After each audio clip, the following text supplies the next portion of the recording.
¿no? Rayos lumínicos, y después con eso, si la imprimimos de una determinada manera, nos arroja un dato que capturó una máquina. Es muy interesante, porque eso fue un invento absolutamente revolucionario que hasta el día de hoy, más de o casi 200 años después de su invención, tiene mucho éxito. Una de las cosas que inventó o se inventó con la fotografía tiene que ver con un tipo de creencia, y es la siguiente, que si yo veo y reconozco una imagen como fotográfica, lo voy a volver a decir porque estoy diciendo palabras justas, si yo veo y reconozco una imagen como fotográfica, le atribuiré a esa imagen, por ser fotográfica, un valor de huella de la realidad que no le atribuyo a una imagen producida manualmente. Yo pienso, tengo una fotografía de la Virgen María. Imagínense esa fotografía, es difícil imaginársela. ¿Por qué? ¿Por qué es difícil imaginársela?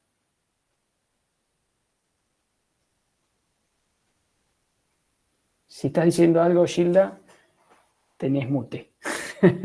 o el que quiera decir algo. Porque no existían las cámaras, bro. Exactamente, tan sencillo como eso. No sé si quién fue, perdón, no capturé quién era, pero quien lo haya dicho es así. No había, o sea, si la Virgen existió, es otra discusión, no importa, pero vamos a concederle el dato histórico de que existió, perfecto. No había máquina fotográfica. Está lleno de ilustraciones de la Virgen María. Nadie piensa que la Virgen María posó delante de ninguno de esos pintores, de ninguno. Porque además, si la Virgen María existió, cuando existió, no hubo ningún pintor que la retrate, que se sepa. Todos los pintores que la pintaron luego, inclusive 500, 1000, 1500 años más tarde, lo hicieron imaginando un personaje que es más, desde ese punto de vista al menos, mitológico que histórico inclusive. Una fotografía de San Martín, de José de San Martín. ¿Vieron alguna vez una fotografía de José de San Martín? Sería como una reconstrucción artificial, como dice el... Hay reconstrucciones artificiales, pero San Martín llegó a posar para una fotografía. Hay un daguerrotipo de San Martín viejo, con bigotes, grande ya, ¿eh? Cuando digo viejo tenía más de 70. Perdón si acá alguien tiene más de 70. Exactamente. Como dice Brian, hay una que es antes de morir, hay un daguerrotipo. También hay una de Sarmiento cuando ya está muerto. Hay una foto de Sarmiento muerta, la pueden googlear, ¿eh? Sarmiento ya fallecido. Que, entre otras cosas, lo que nos dice esa imagen, cuando dice, mirá, así era verdaderamente San Martín o Sarmiento, ¿no? A pesar de que ya eran grandes, no coincide exactamente su aspecto con el de las figuritas escolares, que son dibujadas a mano, basadas en retratos hechos por pintores de la época, etcétera, etcétera, pero para los cuales sí posaron esos personajes además, porque había pintura de caballete y gente que retrataba a personalidades importantes. No le pasó a la Virgen María hace 2000 años, pero sí le pasó a San Martín o a Sarmiento hace un poquito más de un siglo. Bueno, una de las cosas que pasa con la fotografía en sus primeros 150, menos de 200 años de vida es que logró tener un tipo de credibilidad que no había tenido nunca antes una imagen en la historia, que es considerar que esa imagen, como no la produjo una mano humana, sino una máquina, tenía un valor de veracidad completamente distinta a la historia de las imágenes en la historia del universo humano. Una cosa súper interesante. Eso que estuvo ahí adelante de la cámara fue capturado efectivamente por la cámara. Y eso le da un valor en términos de credibilidad muy particular. Como si fuera ni más ni menos que un testimonio, una prueba, un documento. No, ni más ni menos. Eso. Es eso. Un cuadro pintado a mano no es un documento o un testimonio de nada. Porque yo puedo pintar a alguien que nunca posó para mí, en una posición que nunca estuvo, hacerle aspectos que no necesariamente tuvo, o que yo imaginé, o puedo hasta pintar personas que no existieron. Eso es un cambio total. ¿Qué tiene que ver con la pregunta de Gilda? Para mí, mucho. ¿Por qué? Porque una de las cosas que empieza a aparecer con la imagen digital es que es cada vez más fácil y a la mano cada vez más de cualquiera de nosotros, inclusive no profesionales, producir imágenes parecidas a una pintura en el sentido de yo la produzco. No es que posó algo adelante de la máquina. A veces me baso en una imagen tomada fotográficamente o videográficamente, por ahí si es un video y no una fotografía estática, pero a partir de eso le borro algo que no me gusta, le agrego otra cosa que sí, le cambio la iluminación, yo me puedo poner pelo, otro no sé qué, me pongo al lado de Milei, ¿no? Se pueden hacer esas cosas. El problema, en el fondo, es que lo que cambió es el estatuto de credibilidad de aquello que tiene un origen fotográfico, pero van a ver que hay algo que no cambió. Si yo veo una foto que es fake, lo único que me pasa es que o la considero una foto o la considero un fake. A lo sumo, un fake basado en una foto. Pero es un problema dirá otro autor. El problema del estatuto del signo fotográfico es que depende de sus condiciones de reconocimiento, menos que de sus condiciones de producción. ¿Por qué? Porque si yo en condiciones de reconocimiento veo una imagen como fotográfica, la considero un testimonio de lo real. Si yo veo una imagen como hecha a mano o trucada digitalmente, la veo como una imagen inventada. O sea, depende de las condiciones de recepción, no de las condiciones de producción. Inclusive, si estoy equivocado, la imagen sí fue producida por una máquina fotográfica, pero yo la veo como trucada, entre condiciones de producción y condiciones de reconocimiento habrá desfase. O a la inversa, si algo que está hecho trucado, no con una cámara fotográfica, yo la veo como verdadera, si un fake yo me lo como verdadero, en condiciones de reconocimiento, me pasa lo contrario, yo la veré como fotográfica. Pero eso pasó siempre. Resulta que desde que existe el invento de la fotografía en la década de 1830, existe el truco fotográfico. Y algunos trucos son evidentes, como pasa ahora con algunos fakes, porque yo sé que esa persona no existe, o esa persona no habla así, o esa persona no estuvo allí, o es inverosímil que hayan estado junto con esa otra persona, no sé, cosas que no son creíbles.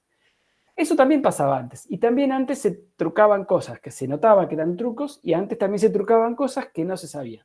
Conocerán, a lo mejor ustedes, algunos serán platenses o conocen La Plata y conocerán una vieja anécdota de la fundación de la ciudad de La Plata, cuando en el acto fundacional, el 19 de noviembre de 1882, se produce todo el acto y vienen los funcionarios gubernamentales de la época y el gobernador de la provincia, que era el gran impulsor de la ciudad, Dardo Rocha, estaba peleado a muerte con el presidente de la nación en ese momento. Claro, Félix, las imágenes del alunizaje de 1969 son cuestionadas por su condición de trucadas, ¿no? O reproducidas en un estudio, no se sabe. Bueno, y la anécdota de esa fundación es que como estaban peleados el gobernador con el presidente, podría pasar hoy con, no sé, supónganse, Kicillof con Milei. Kicillof funda la Ciudad de La Plata, obviamente, protocolarmente, lo invitan al presidente, y Milei dice, yo con el enano comunista no voy a ningún lado, entonces Roca no vino a la fundación, al acto fundacional. Pero si uno ve la foto de la fundación, está Roca. En aquella época, lo normal era que las fotos se retocaban, no era un intento de engañar a nadie, era normal, se repintaban, le ponían color porque eran blanco y negro, la embellecían. Igual que se hace ahora con el Photoshop, no hay foto periodística profesional que no tenga un retoque, le filtran algo, le corrigen algo, pasó un pájaro y molesta porque hace ruido, lo borran, es lo que sea. Ok. Y hay más de un funcionario agregado a pedido protocolar. Tanto es así que el que aparece también entre la gente fotografiada es el fotógrafo. Porque dijo, si esto se pone, yo me pongo. Y se puso él aparece en la foto que tomó él. Y no es una selfie, ¿no? Es una foto de un montón de gente. Eso está en la fundación, es la foto oficial de la Fundación de la Ciudad de La Plata, 1882, ¿no? Sí, poco más de siglo y cuarto, quiero decir. Bueno, eso era normal, no era un escándalo, digamos.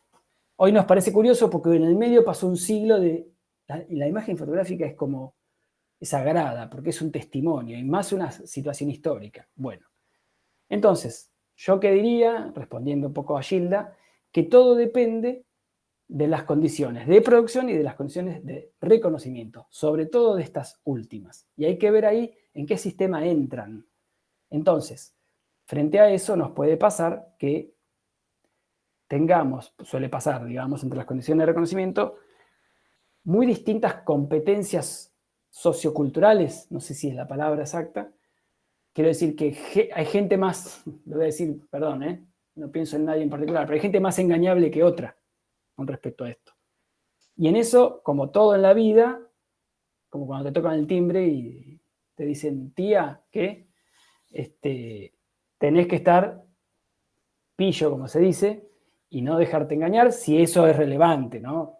En una publicidad a lo mejor no te importa, pero si se trata de algo que a vos te resulta relevante saber si esa foto es real o no, dependerá mucho de, a veces, de la agudeza de entender qué es y qué no es un fake, ¿no? Como tantas otras cosas que no son fotográficas también y funcionan como un fake. Desde noticias hasta promesas de éxito monetario, amoroso, laboral, etcétera, etcétera.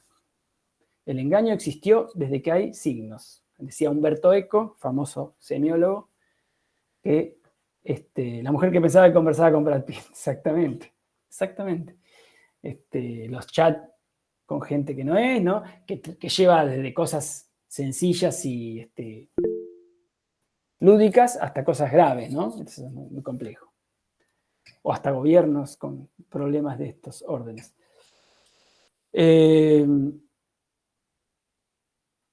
Perdón, pensé que había habido un agregado. Bueno, ok.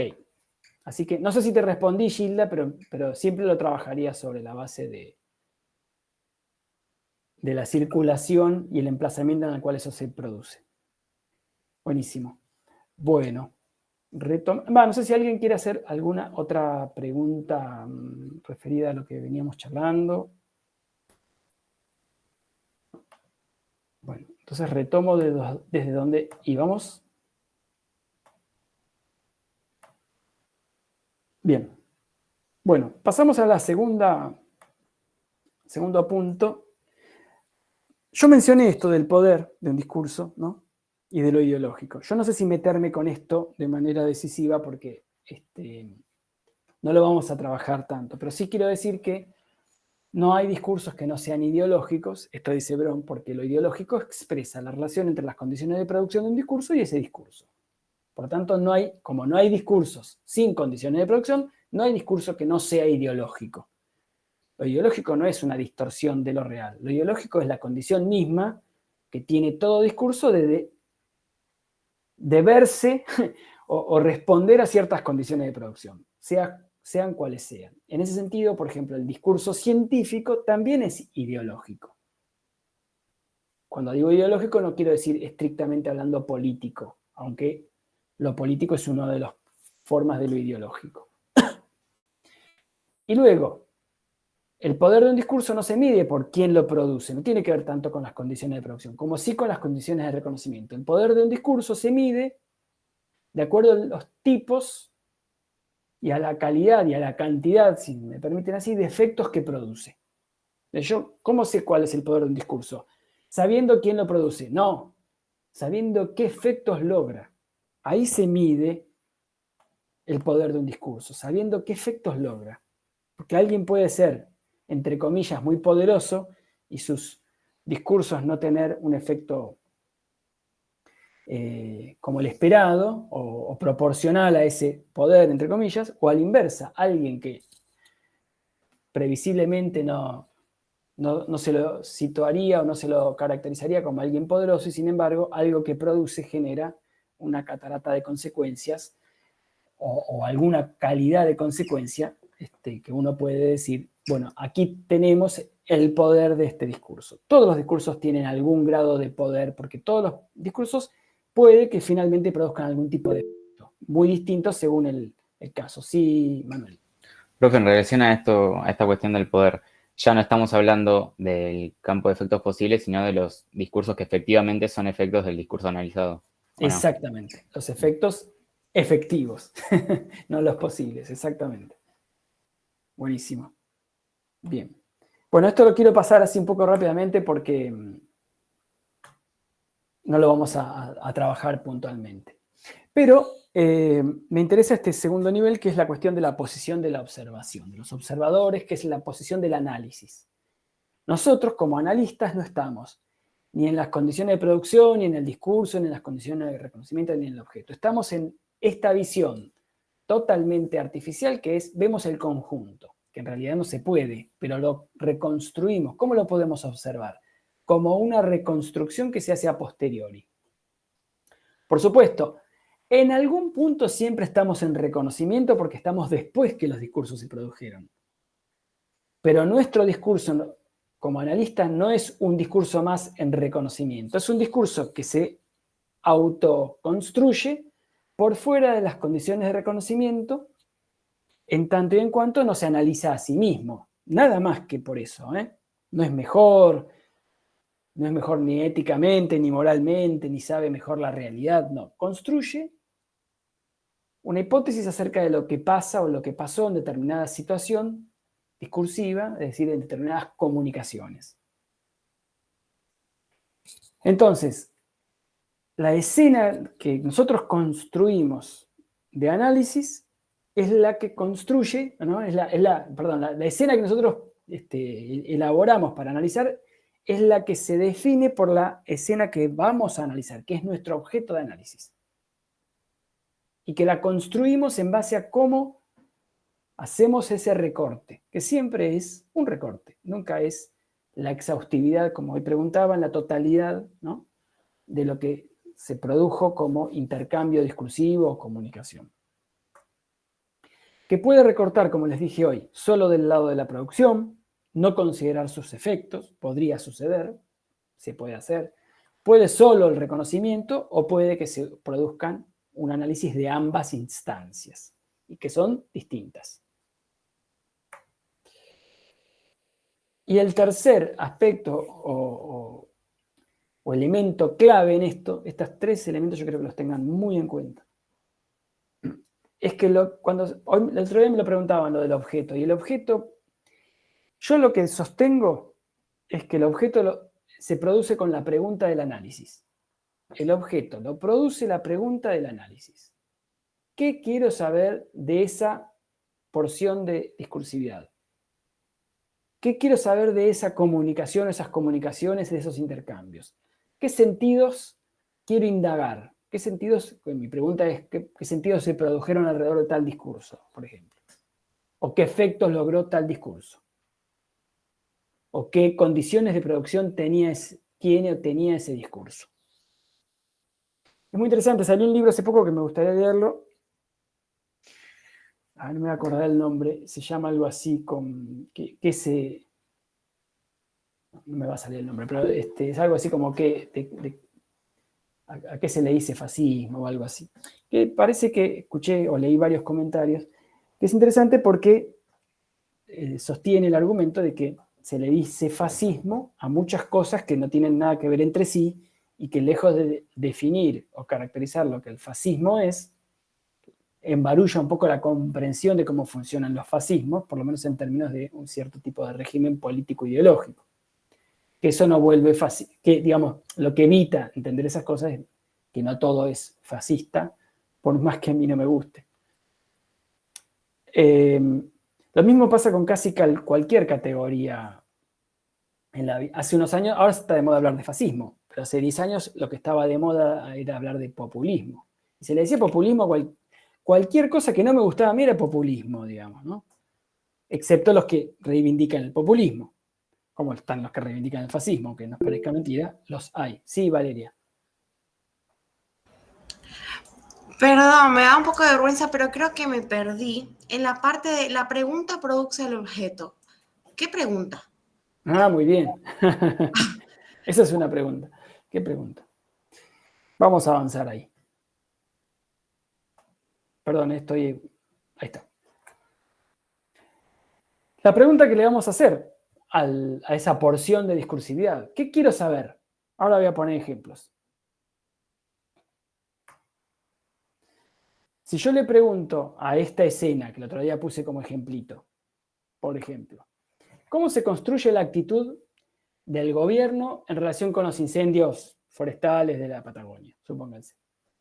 Es una pregunta que yo le podría hacer, por ejemplo, y tirar de un hilo enorme, de una madeja enorme, a partir de este posteo, ¿no? Que pone un meme, ¿no? Con Bullrich, con una actitud frente a apagar los incendios y otra actitud, otra predisposición a la hora de reprimir jubilados, ¿no?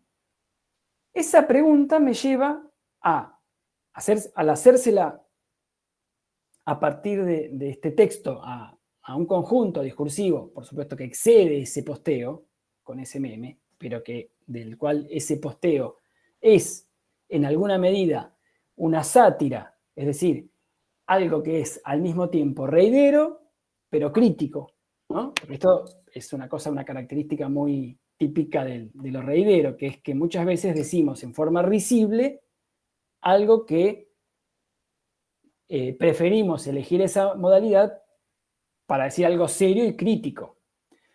Perdón, ahí Constanza dice el poder de los memes, pero no sé, ya me perdí cuando lo dijo. Profe, acá me perdí porque Sí. por lo que entendí, cada triada tiene un objeto. El objeto del que crea el discurso tiene un objeto y el de reconocimiento tiene otro objeto. Mayormente varían, nunca son iguales. Pero nosotros como analistas buscaríamos otro objeto también. Muy bien, está buena tu pregunta, porque eso es cuando uno pasa de lo que pasa en la realidad social, entre comillas, a la situación o a la escena de análisis. La verdad es que nosotros, como les comentaba creo que ayer y el jueves pasado, nosotros definimos cómo vamos a construir el análisis. No está en la realidad social. Por supuesto, vamos a tratar de ser lo más fieles a lo que podemos reconstruir. Pero la verdad es que es una reconstrucción. Y la reconstrucción yo solo la puedo hacer si tengo una pregunta. No solo si tengo un texto. Si tengo un texto, pero tengo una pregunta para hacerle a ese texto. Porque si no, ¿cómo reconstruyo una red de intercambios que no es infinita, pero es inabarcable? Bueno, en base a una pregunta. Si yo tengo una pregunta, si yo le hago una pregunta a este posteo, a este meme, eso me limpia muchísimas cosas que no me van a servir para responder a la pregunta. Entonces, el objeto va a ser, lo voy a transformar en lugar de una pregunta en una afirmación. Este gobierno tiene una actitud negativa a la hora de hacerse cargo de responsabilidades estatales, como por ejemplo socorrer o ayudar a evitar incendios o socorrer a las víctimas, y una actitud completamente afín a ir a reprimir toda manifestación política, supongamos. Lo voy a hacer simple. Es una hipótesis eso. Esa hipótesis responde a esta pregunta: ¿cómo se construye la actitud del gobierno en relación con los incendios o con los jubilados o las protestas? Si esa hipótesis tiene asidero, este meme se explica en base a ¿cuáles son las condiciones de producción de ese posteo, de ese meme? Bueno, evidentemente hay noticias, otros posteos, información oficial, declaraciones que preexisten a este posteo y que avalan que ese tipo de actitud diferencial está instalado socialmente. No digo que sea verdad ni mentira, digo, está instalado, que es todo lo que sucede, justamente, ¿no? Cómo se da sentido a que eso tenga chiste, y porque ya la conocemos a Bullrich. ¿Y de dónde la conoces? Y porque de hace tiempo viene siendo de tal y de cual manera. Ahora después voy a traer un contraejemplo para ver esto. Ok, quiere decir que un meme se puede hacer sí y solo sí hay un montón de elementos previos que sostienen que ese meme sea inteligible y por lo tanto gracioso y al mismo tiempo parece que dice la verdad. Porque tiene una doble condición. Un meme es reidero y crítico. Si es reidero es que es gracioso, pero al mismo tiempo es crítico porque dice algo que apunta a algo que es creíble. Y por lo tanto puedo criticar en este caso a Bullrich. O al gobierno, perdón. Acá estoy hablando del gobierno, no de Bullrich. Ella es parte de un gobierno. Tanto es así que después se encuentra en condiciones de reconocimiento debajo de ese posteo, algunas respuestas posteriores, alguien que hace casi el mismo meme con Milei. Es decir, completa la escena, por así decir, confirmando que sí, es Bullrich, pero no es Bullrich, es el gobierno. ¿No es cierto? Y alguien que critica eso y que responde con otro meme, ¿no? Que es Messi diciendo, ¿qué onda, amigo? ¿Estás redolido?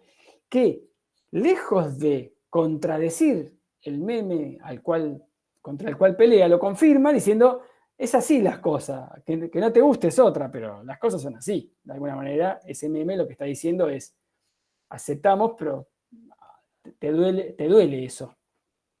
Pero es así, no lo contradice, no muestra que Bullrich o que el gobierno tiene otra actitud con respecto a estos asuntos. Yo elegí esos dos, pero si uno lee el conjunto de posteos, en general la contraposición, digamos, aquellos que discuten, por así decir, que polemizan en realidad con ese posteo, no polemizan desde un lugar de mostrar que no es verosímil ese posteo, sino que lo que hacen es contraponer otro tipo de cosas que no tienen nada que ver con la actitud del gobierno frente a esos temas. Por ejemplo, criticar al partido al cual sería afín esa cuenta de Twitter, o decir esto, sí, es así, eso mismo voté, etc. Entonces, yo acá tengo un tipo de comparación posible entre ese posteo, lo comparo, sí, o lo complemento con condiciones de producción previa que vuelven verosímil ese posteo, ese meme. Y en condiciones de reconocimiento reencuentro que eso es parcialmente confirmado. Digo parcialmente porque esto es siempre así, parcial. Pero, si yo cambio la pregunta, voy a cambiar la pregunta que está abajo, y me pregunto, ¿cómo se caracteriza? ¿Cuál es la manera en la cual se describe la personalidad política de Bullrich? Porque este meme trae a un personaje, no trae todo el gobierno. Todo el gobierno aparece en esta escena analizada. Bullrich es el gobierno. Bullrich es una parte significativa, pero una parte de un gobierno. Dice el primer ejemplo que traje. Entonces la pregunta es por el gobierno. En cambio, en el segundo ejemplo que traigo, a partir del mismo posteo, es decir, el mismo discurso, la pregunta no es acerca de la actitud del gobierno, sino acerca de la actitud del personaje en particular elegido por el meme, porque el meme de entrada no elige a Milei, sino que elige a Bullrich. Alguien dirá, sí, claro, es porque Bullrich se debería encargar tanto de los incendios como de los jubilados, lo cual es relativamente así, pero relativamente, puede ver uno las cosas de varias maneras. Perdón, Valeria, sí, fui y vine, no sé si es esta la anterior o la otra. Milagros. Entonces podemos decir que la pregunta del objeto nos indica cómo abarcar lo que queremos saber del discurso. Exactamente, ya vuelvo, Valeria. Exactamente. Por eso es que yo les digo que la pregunta construye el objeto. ¿El objeto preexiste a mi pregunta? Sí, gente, claro. Yo no salgo a preguntarle a una porción de discursividad cualquier cosa. No le pregunto a este meme, ¿cómo se hace para resolver ecuaciones de segundo grado? Esa pregunta no tiene ningún sentido. Yo le hago una pregunta que sí, que hace a los distintos niveles de sentido que estos discursos ponen en juego. En realidad también eso es cierto, un poco respondiendo a lo que Jonathan preguntaba. Sí, el objeto preexiste a mi pregunta, pero yo justamente tengo que buscar, o a veces ya la tengo la pregunta y lo que salgo es a buscar los materiales, o a veces tengo los materiales y lo que tengo que construir la pregunta. Finalmente se co-construyen. Yo termino de definir con qué materiales voy a trabajar de acuerdo a la pregunta y también termino de definir mi pregunta en base a qué materiales me encuentro en la realidad social, dando vueltas. Van juntos. Y ese es el primer ejercicio que van a tener que hacer en grupo. Ya vayan tomando nota. ¿Qué es? Un esquema parecido a este, en donde van a formular una pregunta que define el objeto de análisis y van a salir a buscar los materiales. Algunos materiales ya los van a tener, nosotros les vamos a dar algunos materiales, un montón va para que elijan, y otros a lo mejor los pueden aportar ustedes, cosas que no están ahí, pero que están dando vuelta, que los van a poder buscar si quieren. Que puede ser un video, una nota periodística, otro meme, un posteo de alguien, una entrevista, unas noticias en un portal. Bien, Valeria, ahí ya te respondí. Antonella. Ok, no sé, habla con Valeria ahí, cualquier cosa me dicen. No me meto en conversaciones ajenas. Manuel. Entonces lo que definimos nosotros con respecto al objeto es el enfoque analítico. Sí, digamos que sí. Exactamente. Y yo construyo esa escena a analizar. La escena de mi análisis construye el objeto de análisis, de alguna manera. Porque es lo que yo quiero saber. Lo voy a decir de una manera totalmente inventada, no se caguen de risa, pero se me ocurre una analogía. Supónganse que yo soy médico y estoy buscando, esta persona viene, una paciente y me dice, me duele la cabeza. Ah, bueno, vamos a hacer análisis de sangre. ¿Qué estoy buscando, por ejemplo? No tengo ni idea si esto es así. No, si está anémico, por ahí le duele la cabeza, entonces voy y pido que hagan un recuento de glóbulos rojos, hierro en sangre. Perfecto. Entonces me da que está bien, entonces eso no es. Está mal, tiene bajo los glóbulos rojos. Ah, eso puede ser el origen del dolor de cabeza. No tengo la más pálida idea si esto tiene que ver o no, pero miren para otro lado y hagan de cuenta que está bien lo que digo. Ok. Mi pregunta, como médico, acerca de dónde sale este dolor de cabeza, tiene una hipótesis, por ahí está anémico, me hace observar determinadas cosas, la sangre, la cantidad de glóbulos rojos. Si mi hipótesis era, quizás le duele la cabeza porque está mal del hígado o porque, qué sé yo, qué le otra cosa, por ahí entonces en lugar de un análisis de sangre le pido un análisis de orina o le pido una radiografía de tórax y voy a observar otras cosas. O a lo mejor dentro de la sangre busco otros elementos que no son la cantidad de glóbulos rojos. Mi pregunta me define el tipo de material que tengo que salir a buscar y qué cosas de esos materiales voy a observar. Y ya después veré qué encuentro. De alguna manera trabajamos así. Mi pregunta va a definir lo que voy a buscar y con qué materiales lo voy a buscar. En el fondo no es otra cosa que eso. No, en el fondo y en el frente también, es así. Entonces yo tengo que saber tanto los materiales como la pregunta. Los voy a ir trabajando juntos. Voy a ir terminando de pulir eso. El primer ejercicio que ustedes van a hacer en grupo es esto. Van a juntarse y van a decir, bueno, a ver, ¿qué le vamos a preguntar a qué materiales? Por ahí tienen la inquietud, vamos a elegir estos memes o este posteo por tal cosa y vamos a preguntarle esto. Y ahí van a armar un poco esta secuencia. Vuelvo. Esta es la segunda pregunta. ¿Cómo se caracteriza la personalidad de Bullrich? La personalidad política, no la personalidad psicológica, humana. Aunque se podría mezclar en algunos casos. Entonces salí a buscar materiales para este ejercicio de la clase de hoy. Y me acordé que Bullrich es protagonista de muchos memes.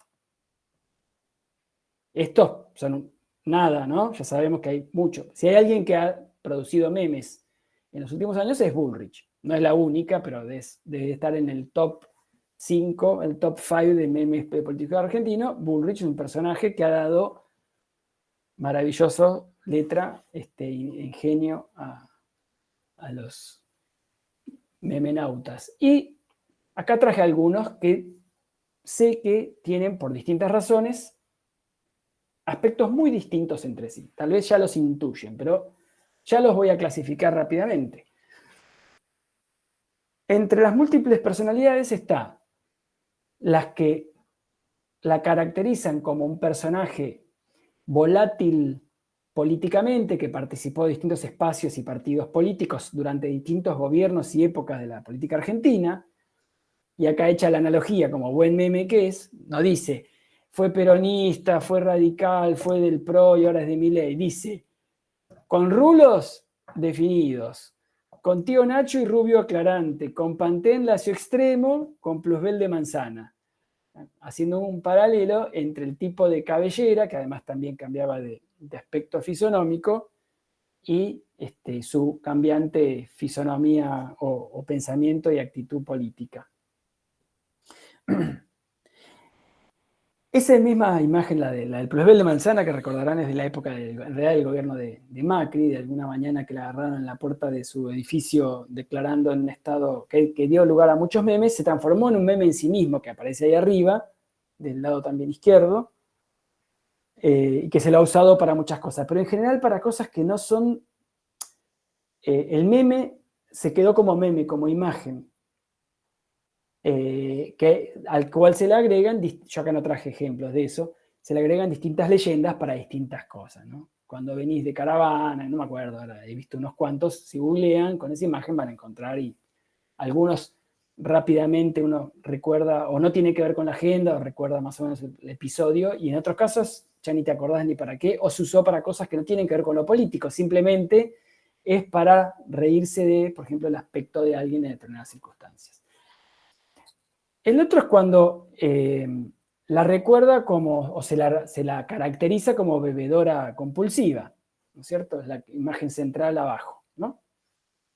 Que se la utiliza mucho para caracterizarla como alguien que toma decisiones o que toma actitudes políticas, básicamente que toma, y en esa actitud de tomadora aparece como alteradas sus facultades, por eso explicaría o describiría sus irracionales medidas, por supuesto, en el marco de lo que los memes dicen. Yo no estoy diciendo que Bullrich sea bebedora compulsiva ni que tome malas decisiones. Estoy diciendo lo que dicen los memes. Y se ha utilizado mucho esta imagen y algunas otras de Bullrich bebiendo o sirviéndose una copa. En el centro arriba tenemos un famoso meme, plantilla de meme del episodio de Los Simpsons, donde alguien dice, aquí hay esto, en realidad no hay nada, no había tal cosa, ¿no? Y se la recuerda ella diciendo esa famosa frase que dijo en una entrevista que era totalmente incomprensible, perfecto, no había un sistema que ponga el foco en el ser humano desde una perspectiva en la que todo aquello que tenga que ver con el ser humano, su vida, su educación, su cultura, su bienestar, su seguridad, está todo bajo una filosofía muy interesante, no había tal cosa, ¿no? Bueno. Porque finalmente perdió las elecciones a la tercera, pero finalmente es parte de un gobierno del cual finalmente no había nada de todo eso. Y del lado derecho, otra que la critica arriba, en plena pandemia, esa imagen periodística se transformó en este meme gracias a la comparación con una escena de Los Simpsons, ¿no? Donde Maud, la esposa de Ned Flanders, llora ante Marge y el episodio donde dice que alguien piense en los niños, y se muestra con esa fotografía de alguien llorando en la época escolar con un transporte escolar detrás. Fíjense cómo la fotografía periodística es reutilizada en el meme y permite construir el episodio. ¿Cómo sé que es un episodio escolar? Bueno, el barbijo y el transporte escolar de fondo es lo que me arma la escena, ¿no? De la madre lamentándose de que los niños no podían ir a la escuela, ¿no? Y ahí el paralelismo hecho, y con burla final, no es una crítica al gobierno de Alberto habiendo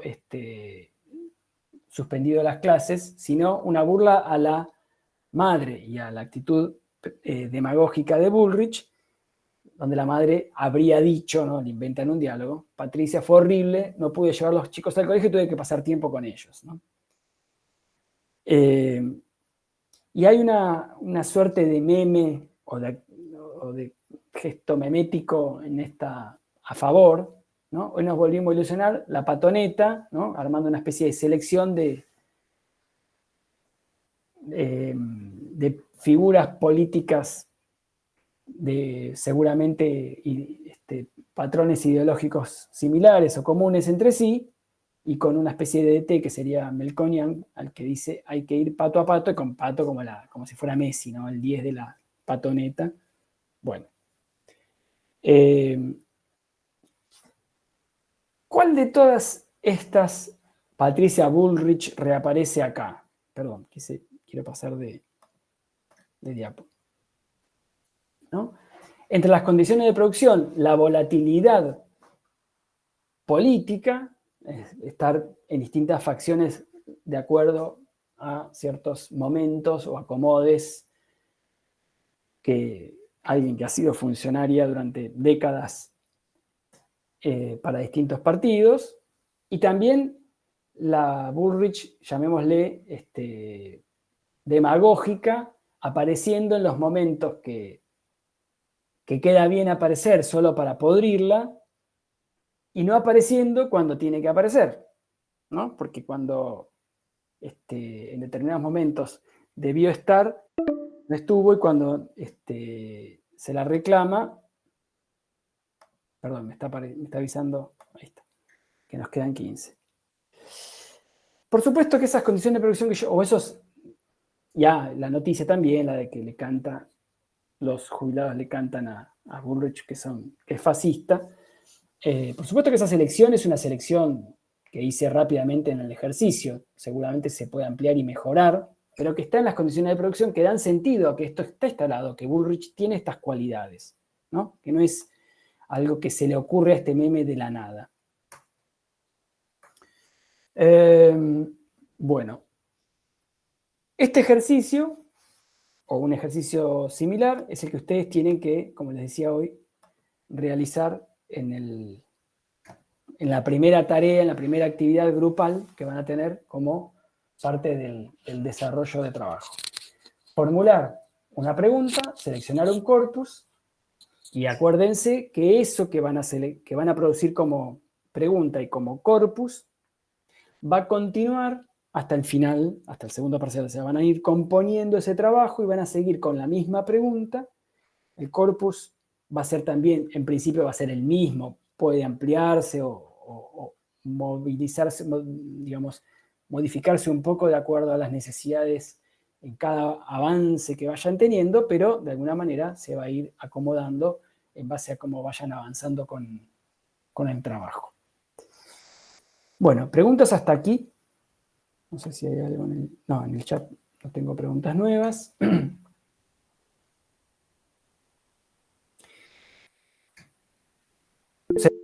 A ver, Celina. Profe, una pregunta. Leyendo el texto, lo de los memes sobre el caso de Snowden, nosotros vamos a tener que hacer algo así, además de hacer el esquema, tenemos que hacer algo así como más detallado, de dónde sale ese meme que está editado, si está editado más o menos, si es solo, no sé, si es Photoshop o si es solo una imagen con el texto, y esas cosas, como todo, como está descrito en el texto, algo así tenemos que hacer. Sí, a ver, no hay fórmula de antemano.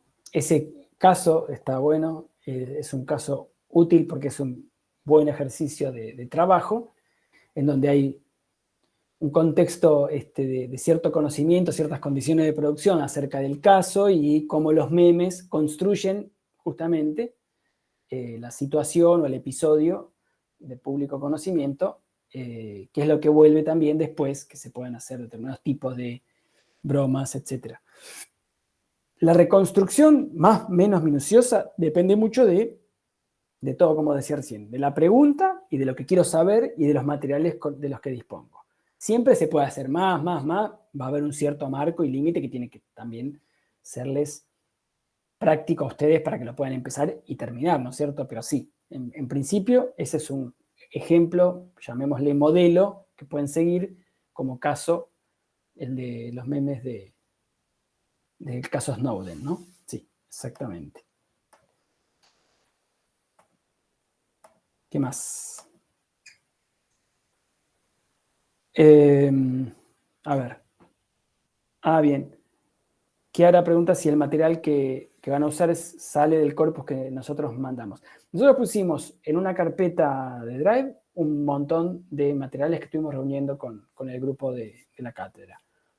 Ustedes pueden tomar de ahí lo que quieran, pueden agregar y compartir con los demás, pueden encontrar materiales que no están ahí, no todos los materiales tienen que ser necesariamente memes, puede haber otro tipo de materiales, probablemente así sea, pero en principio está eso a disposición porque aparte también recorta de alguna manera el tema. Igual las preguntas pueden variar porque se pueden focalizar más en un aspecto u otro del episodio. Sí, Celina. Una pregunta más y no molesto más. No, todo lo que quieras. El caso para el trabajo final es sobre lo de la memecoin y todos los que salieron de ahí. Porque, por ejemplo, con todo lo que respecto a la entrevista que dio Jen Milley también salieron un montón de memes. ¿Eso también entraría? O... Bien, cuando pensamos con los compañeros, el asunto todavía no había sucedido la entrevista, con lo cual hoy ya estábamos mandándonos WhatsApp diciendo, che, encima lo que pasó anoche generó todavía, por un lado mejor, porque mantuvo en agenda el asunto y eso hace que sigan habiendo memes y cosas para juntar. Y yo además ayer no lo había alcanzado a decir esto en la clase y ustedes todavía no estaban juntando materiales. Bueno, me permitió que hoy esto no parezca un tema viejo, al contrario, parece más caliente todavía. Pero también tiene por otro lado esta extensión. Se pueden centrar en el episodio, llamémosle previo, del asunto del fraude, o puede tener que ver con el episodio posterior de la conversación con Viale, con lo cual también hay en esa entrevista y la intervención de Caputo y todo eso, montones de otras cosas, ¿no? Viale ya viene siendo, como se dice, blanco de memes hace mucho tiempo, no así Santi Caputo. Santi Caputo es un tipo, pese a su peso político, bastante poco memeado, bastante poco visible y bastante poco burlado. Como que es un personaje que no está como si Karina, estoy pensando en gente del gobierno, ¿no? Bueno, por supuesto, Bullrich, el propio Petri, Caputo no, es el otro Caputo, en todo caso, pero este Caputo es un tipo bastante, como en todo lo que se ha estado manejando, un tipo bastante poco puesto tal vez a partir de esto empiece, ya vi memes algunos, ¿no? Empieza a aparecer un poco más, o no, qué sé yo. Entonces uno se puede hacer una pregunta alrededor de tratar de circunscribirnos dentro de esto, porque aparte también es más fácil para ustedes y para nosotros charlar, discutir, intercambiar, entender, ver de qué va.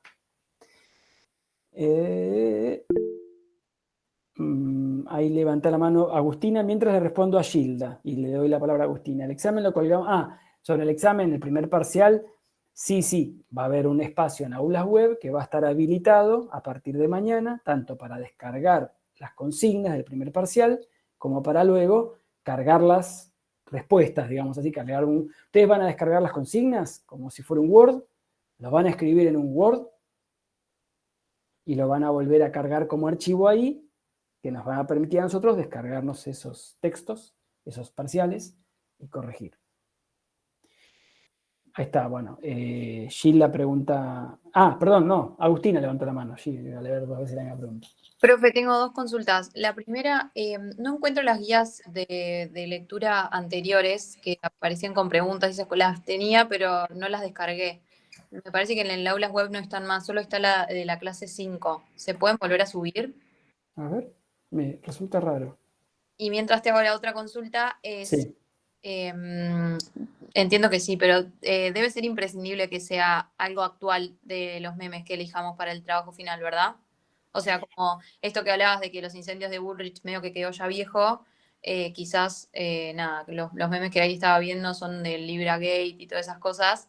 Sería bastante, prescindible que sean de ahora actuales los memes. Es que si es de ese caso, son actuales, ¿no? Son de los últimos. Ok, claro, por eso. Sí. Listo. Pero si ustedes... Está buena la pregunta, si capaz que nada que ver, no era lo que quería saber, pero si vos me decís, pero yo para eso voy a usar algunos memes que tienen sentido en condiciones de producción con lo que está pasando ahora, pero que esos memes son viejos en condiciones de producción. Sí, no hay ningún problema. Perfecto. Por ejemplo, para ver cómo es la construcción de las cualidades del personaje, Milei, ponele, o Claro. Viale. Por ahí necesitamos también recurrir a materiales anteriores. Eso sí, eso se puede. Perfecto. Perfecto, perfecto. Mira, ahí acabo de revisar, salvo en la clase 1, que me parece que no quedó ninguna guía, en las otras están las guías, que... En la clase 3 no tengo. A ver. Clase 3... Ah, sí, están, pero Acá no está. como puntitos, listo, ya las encontré, gracias. No, de nada. Bueno, yo había traído otro caso, pero se portaron muy bien, capaz que los libero. Pero había traído un caso que en realidad, no, también por esto, le había cambiado algunas cosas. ¿Cuánto nos queda de mí? No, ya se terminó. 6 minutos. Pero bueno, el caso está contado, capaz que lo podemos hablar mañana, vamos a hacer así, ¿no? Lo vamos a hablar mañana. Pero mañana me gustaría mucho más, bueno, el caso está contado en la clase, esperen, clase 5.